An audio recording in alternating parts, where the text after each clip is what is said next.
नमस्कार, मैं स्नेहा सिंह राजावत और आप देख रहे हैं टीएनपी न्यूज। अमेरिकी शॉर्ट सेलर हिंडनबर्ग ने अपनी नई रिपोर्ट में अडानी ग्रुप और सेबी चीफ माधवी पुरी बुच के बीच कनेक्शन का दावा किया है। रिपोर्ट में जिक्र किया गया है कि जिन ऑफशोर संस्थाओं का इस्तेमाल अडानी मनी स्कैंडल में हुआ था, उनमें सेबी अध्यक्ष की भी हिस्सेदारी शामिल थी।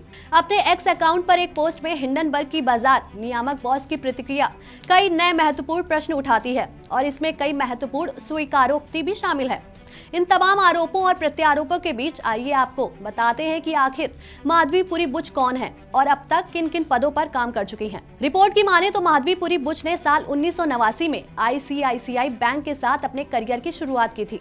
इसके बाद साल 1993 से लेकर 1995 के बीच माधवी पुरी बुच ने इंग्लैंड के वेस्ट चेशायर कॉलेज में बतौर लेक्चरर भी काम किया है।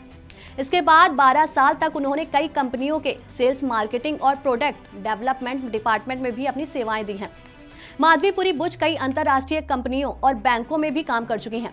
इनमें शंघाई में न्यू डेवलपमेंट बैंक में बतौर सलाहकार के तौर पर और ग्रेटर पैसिफिक कैपिटल के सिंगापुर कार्यालय में प्रमुख के तौर पर काम करना शामिल है। 1 मार्च 2022 को माधवी पुरी बुच भारत के मार्केट रेगुलेटर यानी सेबी की पहली महिला चेयरपर्सन भी बनी चुकी हैं। 1 मार्च 2022 को माधवी पुरी बुच भारत के मार्केट रेगुलेटर यानी सेबी की पहली महिला चेयरपर्सन भी बनी है।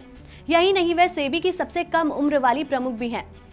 वो प्रोडक्ट सेक्टर से सेबी अध्यक्ष का सफर तय करने वाली पहली शख्स भी हैं। माधवी पुरी बुच चेयरपर्सन बनने से पहले सेबी की पूर्णकालिक सदस्य भी रह चुकी हैं। इस दौरान वे बाजार नियमन, निवेश प्रबंधन और आईटी के संबंधी विभागों का कामकाज भी देख चुकी हैं। बता दें कि रविवार को हिंडनबर्ग के आरोपों पर माधवी बुच ने कहा था कि भारत में कई तरह के नियम के उल्लंघन के लिए हिंडनबर्ग को कारण बताओ नोटिस भेजा गया है, लेकिन इसका जवाब देने की बजाय उन्होंने सेबी की विश्वसनीयता पर ही हमला बोल दिया। अब सेबी की ओर से भी बयान जारी कर इन आरोपों को खारिज किया गया है। इन आरोपों के मद्देनजर सेबी प्रमुख माधवी बुच ने कहा, इस संबंध में सभी आवश्यक खुलासे पिछले कुछ वर्गों में सेबी को दिए जा चुके हैं।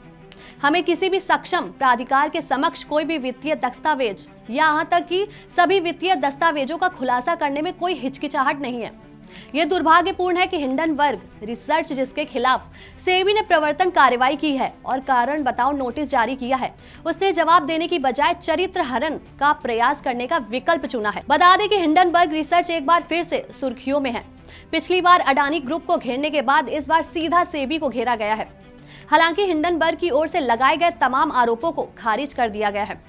अब ये देखना होगा कि आरोपों को खारिज करने के बाद हिंडनबर्ग की ओर से क्या जवाब दिया जाता है। मामले से जुड़ी हर अपडेट हम देते रहेंगे आपको। देखते रहिए टीएनपी न्यूज।